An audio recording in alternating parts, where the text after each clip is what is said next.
बिस्मिल्लाहिर्रहमानिर्रहीम। अस्सलाम वालेकुम नाज़रीन, मैंने कुछ अर्सा पहले फ़ेसबुक पर एक पोस्ट की थी कि अल्लाह ताला मसलब की इजाज़त देता है लेकिन फ़िरक़ों की इजाज़त नहीं देता। तो इस पर बहुत सारे सवालात पैदा हुए, तो सोचा इस पर एक वीडियो आपको पेश कर दूं। मेरे एक स्टूडेंट हैं जिन्होंने मुझ पे सवालात की एक बौछार कर दी थी और मुझे वो व्हाट्सएप पर बहुत सारे सवालात भेज रहे थे।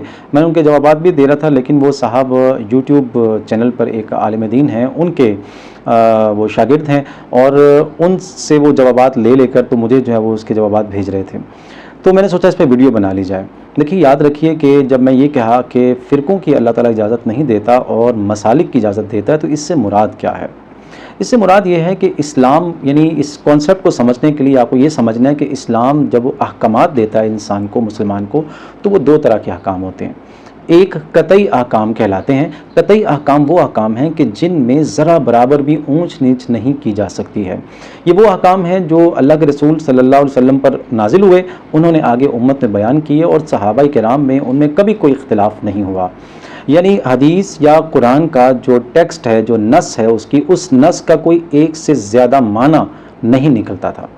न ताबईन ने उसके दो माना निकाले, न तबा ताबईन ने दो माना निकाले, न आइम्माए दीन ने, न जो है वो आइम्माए अहदीस ने, किसी ने भी उसके कोई दो माना नहीं निकाले। यानी उस पर सहाबा का इजमा भी रहा, उस पर उम्मत का इजमा भी रहा और वो उसी तरह से चले आ रहे हैं। उनकी मिसाल क्या है? मिसाल के तौर पे नमाज की फ़र्ज़ियत का हुक्म है।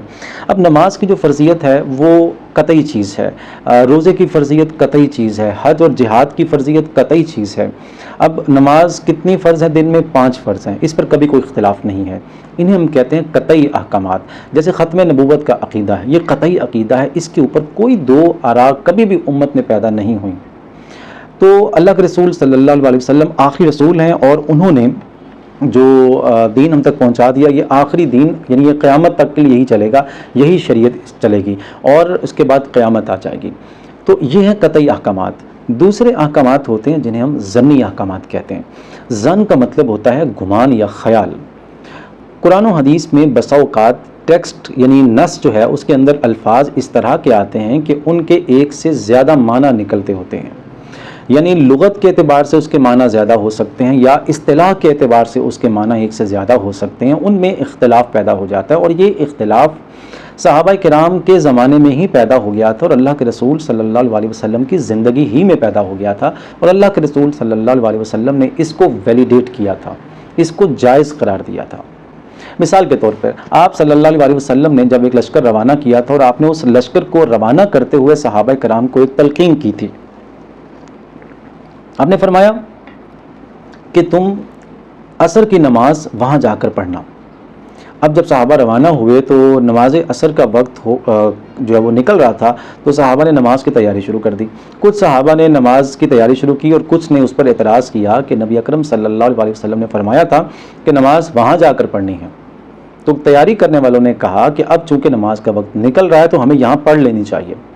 बहरहाल आधों ने नमाज़ पढ़ी और आधों ने नहीं पढ़ी और वो जब लश्कर वहाँ से वापस आया अपने उस मुहिम को सर करके, तो ये मुकदमा अल्लाह के रसूल सल्लल्लाहु अलैहि वसल्लम के पास पेश किया गया। आपने दोनों को दुरुस्त करार दिया, आपने किसी एक को भी गलत नहीं कहा। जो पहला गिरोह था जिन्होंने नमाज वहाँ रास्ते में नहीं पढ़ी बल्कि उस कबीले में जाकर पढ़ी, उनका ये मानना था कि अल्लाह के रसूल सल्लल्लाहु अलैहि वसल्लम के फरमान का माना ये था कि हम इतनी जल्दी जाएं कि नमाज वहाँ जाकर पढ़ें। ओहो, यहाँ से गलत हो गया यार, ये कट कर लोगे यहाँ से। अब वो एक गिरोह जिन्होंने नमाज उसी कबीले में जाकर पढ़ने पर इसरार किया था, उनके नज़दीक अल्लाह के रसूल का हुक्म जो था वो ये था कि बस नमाज वहीं पढ़नी है, लिहाजा उन्होंने वहीं जाकर पढ़ी। लेकिन जिन्होंने नमाज रास्ते में पढ़ ली, उनका ख्याल ये था कि अल्लाह के रसूल सल्लल्लाहु अलैहि वसल्लम के कहने का माना ये था कि इतनी जल्दी जाओ कि नमाज वहाँ जाकर पढ़ लेना, लेकिन चूंकि अब हम वहाँ नहीं पहुँच सके तो अब नमाज क़ज़ा हो रही है तो यहीं पर पढ़ ली जाए। तो दोनों ने, एक गिरोह ने ज़ाहिरी हुक्म पर अमल करने की कोशिश की और दूसरे ने उसका मतलब निकाल कर उस पर अमल करने की कोशिश की। आप सल्लल्लाहु अलैहि वसल्लम ने दोनों को दुरुस्त करार दिया। अब ये जो चीज़ है ये इस बात को वैलिडेट करती है कि जो इख्तिलाफ है शरा में वो हो सकता है। जैसे कि आप देखते हैं कि हज़रत आयशा रज़ी अल्लाह ताला अन्हा का ये कहना है कि जिसने ये कहा कि रसूल अकरम सल्लल्लाहु अलैहि वसल्लम ने मेराज पे अल्लाह को देखा, उसने झूठ बांधा। यानी वो इस बात को तस्लीम नहीं करती थी कि अल्लाह ताला को रसूल अकरम सल्लल्लाहु अलैहि वसल्लम ने देखा है, लेकिन हज़रत अब्दुल्लाह इब्न अब्बास रज़ी अल्लाह ताला अन्हु का ये कौल है कि अल्लाह के रसूल सल्लल्लाहु अलैहि वसल्लम ने अल्लाह को देखा है। अब उनके पास भी अल्लाह के रसूल सल्लल्लाहु अलैहि वसल्लम का कौल मौजूद है, और हज़रत आयशा रज़ियल्लाहु अन्हा अन्हा कहती हैं कि मैंने भी अल्लाह के रसूल सल्लल्लाहु अलैहि वसल्लम से पूछा है, लेकिन दोनों की राय मुख्तलिफ है, और अब अल्लाह के रसूल सल्लल्लाहु अलैहि वसल्लम उनके दरमियान मौजूद नहीं थे, तो इख्तिलाफ को वैलिडेट करके गए अल्लाह के रसूल। अब ये इख्तिलाफ पैदा हुआ, तो ये इख्तिलाफ ऐसा पैदा हुआ कि जिस पे कुछ लोगों ने उनकी तायद की, कुछ लोगों ने उनकी तायद की, लिहाजा ये इख्तिलाफ उस वक्त से चला आ रहा है। अब कुछ लोग ये कहते हैं कि अल्लाह के रसूल सल्लल्लाहु अलैहि वसल्लम ने अल्लाह को देखा था, कुछ कहते हैं कि नहीं देखा था। ये इख्तिलाफ राय है, और दोनों के पास दलील चूँकि कुरान और हदीस की नस से मौजूद है, या कुरान से या हदीस से है, लिहाजा इस इख्तिलाफ को हम जायज़ समझते हैं। इसी तरह से जैसे हम देखते हैं कि जो अज़ान है, इसके कलिमात में शुरू में जब कहा जाता है कि अल्लाहु अकबर अल्लाहु अकबर अल्लाहु अकबर अल्लाहु अकबर। अब मालिकी फ़िक़्ह में, यानी इमाम मालिक की राय ये है कि ये सिर्फ 2 मरतबा ये कलिमा कहा जाएगा, अल्लाहु अकबर अल्लाहु अकबर, उसके बाद अशहदु अल्ला इलाहा इल्लल्लाह कहा जाएगा 2 मरतबा, और फिर आगे सारी नमाज़ अज़ान उसी तरह से है। लेकिन जो हनफी फ़िक़्ह है या बकिया जो शवाफ़े हैं, वो लोग क्या कहते हैं, वो कहते हैं कि शुरू में 4 मरतबा अल्लाहु अकबर कहा जाएगा। अब ये भी इख्तिलाफ है, तो ये ज़न की बुनियाद पर पैदा हो रहा है। पिछला इख्तिलाफ भी ज़न की बुनियाद पर पैदा हो रहा था।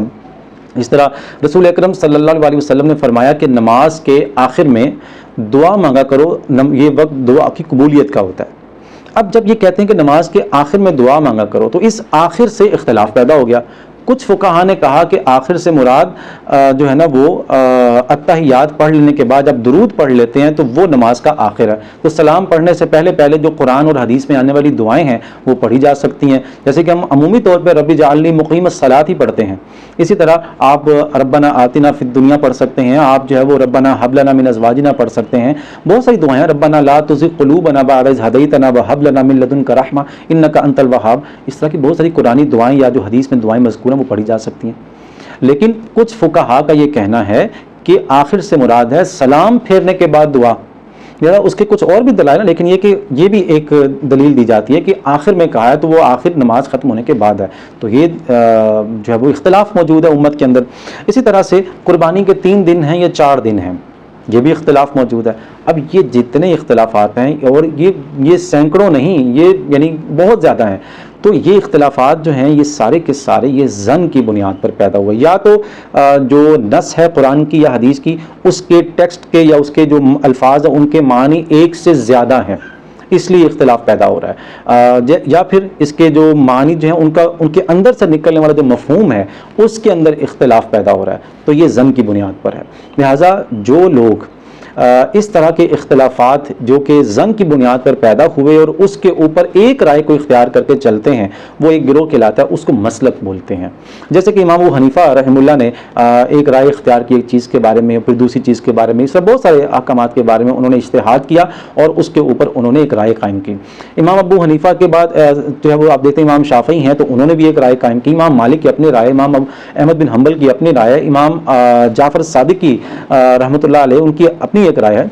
तो ये आराब में जो इख्तिलाफ है ये विद इन इस्लाम है, विद इन इस्लाम जो इख्तिलाफ है इससे मसलक वजूद में आते हैं। अब वो मसलक का नाम आप रख लें या ना रखें कोई इसमें हरज नहीं है, यानी हनफी मसलक हो सकता है, अब शाफी मसलक हो सकता है, जाफरी हो सकता है, जैदी हो सकता है, जो है वो मालिकी हो सकता है, या आगे हनफी अंदर जो है वो फर्दर तकसीम में देवबंदी हो सकता है, बरेलवी हो सकता है, या अहले सुन्नत में जो है वो अहले हदीस या सलफ़ी हो सकता है।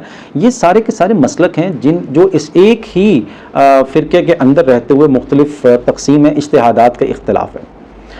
अब जो कतई अहकाम जिनकी बात हमने पहले की है, जैसे कि नमाज की फ़र्जियत है, जिहाद की फ़र्जियत है, या दिन में 5 नमाजें हैं, या एक नमाज की एक रकत में 2 सजदे हैं, या 1 रुकू है, ये कतई अहकाम है। अब कोई शख्स आकर अगर इनमें इख्तिलाफ करेगा और वो कह दे जनाब कि जी नमाजें तो 4 फ़र्ज़ हैं, या हज फ़र्ज़ नहीं रहा आज के दौर में, या कोई ये कह दे कि जनाब अल्लाह के रसूल सल्लल्लाहु अलैहि वसल्लम आखिरी रसूल नहीं है, तो ये उसने दरअसल कतई हुक्म के अंदर इख्तिलाफ किया है।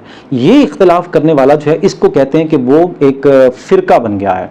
अब उसके ज़रा मानने वाले भी कुछ होंगे जो उसके फॉलोअर्स होंगे, तो वो एक फ़िरका बन गया है। इस फ़िरके को इस्लाम से खारिज माना जाता है, अब ये दायरा इस्लाम में नहीं रहा।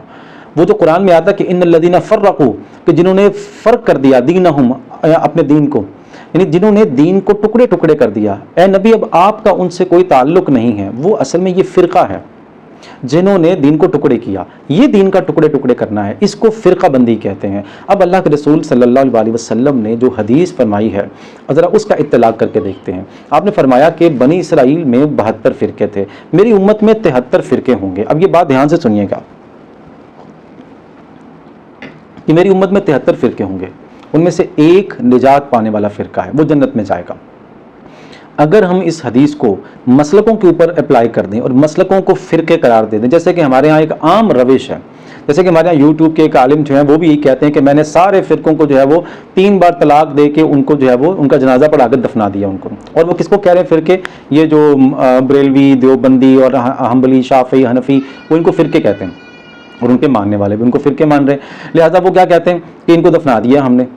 اب اگر یہ 73 فرقوں والی حدیث ہم اس کے اوپر اپلائی کر دیں تو اس کا کیا مطلب ہوگا؟ اس کا مطلب یہ ہوگا کہ ان سب میں سے کوئی ایک مسلک یا آپ کی نظر میں کوئی ایک فرقہ وہ جنتی ہے، باقی سب جہنمی ہیں۔ تو اب بتائیے کہ کیا امام ابو حنیفہ رحمہ اللہ، آپ کیا ان کو اگر صرف جنتی مانیں گے تو باقی سب کو جہنم میں بھیجنا پڑے گا؟ یا امام شافعی کو لے لیں، یا امام مالک کو لے لیں، یا امام جعفر کو لے لیں، کسی ایک کو ہی لیں گے نا پھر آپ؟ یا ان میں فردر تقسیم ہے، آپ کہہ لیں جی صرف دیوبندی جنت میں جائیں گے باقی سب جہنمی ہیں، یا صرف اہل حدیث جنت میں جائیں گے باقی سب جہنمی ہیں۔ تو بھائی صاحب آپ تو ساروں کو جہنم میں بھیجنے پر تلے ہوئے ہیں، آپ نے تو ساروں کو کافر بنا دیا۔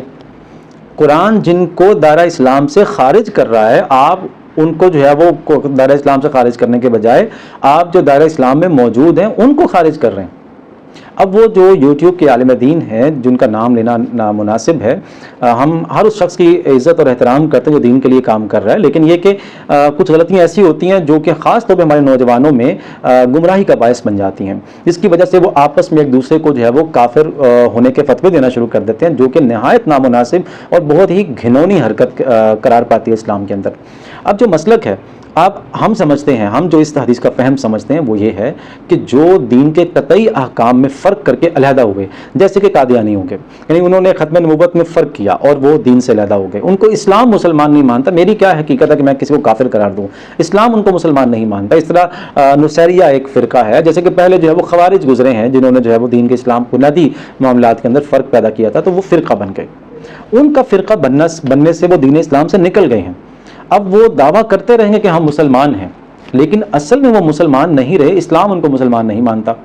اس طرح کے قیامت تک 72 فرقے ہوں گے ٹوٹل، اور جو 73واں وہ ایک فرقہ ہے جس کو ہم کہتے ہیں کہ جو دین اسلام کے اندر ہے، جس میں حنفی، بریلوی، دیوبندی، شافعی، مالکی، حنبلی، یہ سارے لوگ، یہ سب ایک فرقہ ہے۔ یہ فرقے کے اندر کچھ مسالک ہیں، ان سب مسالک کو ہم مسلمان سمجھتے ہیں اور ان سب کو ہم لوگ جنتی سمجھتے ہیں۔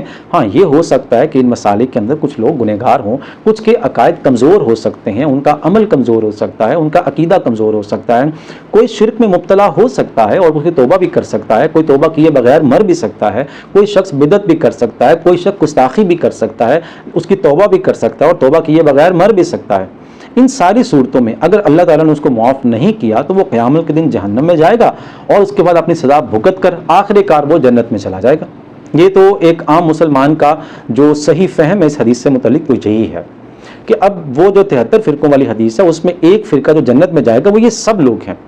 جنت میں جانے سے مراد ہے کہ وہ آخر کار جنت میں جائیں گے، اور جہنم میں جانے سے مراد ہے جو کہ 72 فرقوں کی وہ ہمیشہ ہمیشہ جہنم میں رہیں گے اگر وہ اسی فکر اور اسی عقیدے کے اوپر دنیا سے چلے جاتے ہیں۔ تو میرے عزیز، آپ سے کہنے کا مقصد یہ ہے، ان 8-10 لوگوں نے جنہوں نے مختلف مجھے ان باکس میں سوالات، بڑے کرٹیکل سوالات بھیجے تھے اور بار بار اس بات پر اصرار کر رہے تھے کہ جو مسلک ہیں یہ فرقے ہیں، یہ غلط بات ہے۔ یہ بات ہم تسلیم کرتے ہیں کہ اگر مسلکوں میں کچھ علماء ایک دوسرے پر کفر کے فتوے لگاتے ہیں تو وہ ان کا مسئلہ ہے، اس سے اس مسلک کا کوئی لینا دینا نہیں ہے۔ مثال کے طور پہ مجھے انہوں نے جو ہے وہ کہا جی کہ اب 2 مسالک کے اندر 2 کتابیں ہیں جو کہ حسام الحرمین ہے، اور اسی طرح سے جو ایک میں نام نہیں لینا چاہیے تھا لیکن یہ کہ نام اس لیے ہے کہ وہ بار بار ان کے نام جو ہے وہ آ رہے ہیں، کیونکہ ہمارے یوٹیوب کے عالم جو ہے وہ ان دبی ہوئی باتوں کو اور وہ دفن کی ہوئی جو چیزیں ان کو اکھاڑ کر نکال کر قوم کے سامنے پیش کر رہے ہیں اور بلا وجہ جو ہے وہ لوگوں کو آپس میں لڑوا رہے ہیں، ٹھیک ہے نا۔ تو وہ کہتے ہیں کہ المحنت المفنت، یہ 2 کتابیں جن میں ایک دوسرے کے اوپر کفر کے فتوے لگائے گئے ہیں، تو بھائی وہ کتاب غلط ہے اور ان مسلک کے جو علماء ہیں وہ بھی ان فتاوا کو تسلیم اب نہیں کرتے، یا کرتے بھی ہیں تو وہ ان کے دل میں ہوں گی باتیں، لیکن آپ نے بلا وجہ ان باتوں کو اٹھا کر جو غلط عقائد جو ہیں امت میں وہ پیدا کرنے کی کوشش کی ہے۔ تو جو لوگ مسلکوں کے اندر رہتے ہوئے ایک دوسرے پر کفر کا فتویٰ لگائیں، یقیناً یہ غلط ہے، یہ حرام ہے، یہ نہیں کرنا چاہیے، ہم اس کی تائید نہیں کرتے ہیں، لیکن ہم اس کو فرقہ قرار نہیں دے سکتے کیونکہ اسلام نے اس کو فرقہ نہیں کہا۔ اگر آپ اس کو فرقہ قرار دیتے ہیں تو چلیے امام ابو حنیفہ، امام شافعی، امام مالک، امام احمد بن حنبل اور بقیہ سارے ائمہ ان کو چھوڑ دیں، آپ اس سے پیچھے چلے جائیں، صحابہ کے دور میں چلے جائیں، تابعین اور صحابہ کے دور میں۔ صحابہ کے دور میں جو اختلاف موجود ہے، اب اما عائشہ رضی اللہ تعالیٰ عنہا اور حضرت عبداللہ بن عباس رضی اللہ تعالیٰ عنہما، ان دونوں کے درمیان جو اختلاف موجود ہے، ان میں سے کس کو آپ نجات پانے والا کہیں گے اور کس کو جو ہے آپ نجات نہ پانے والا کہیں گے؟ نعوذ باللہ ثم نعوذ باللہ، کیونکہ ذرا یہ بھی اختلاف ہے نا، تو یہی اختلافات آگے بڑھے ہیں، ٹھیک ہے۔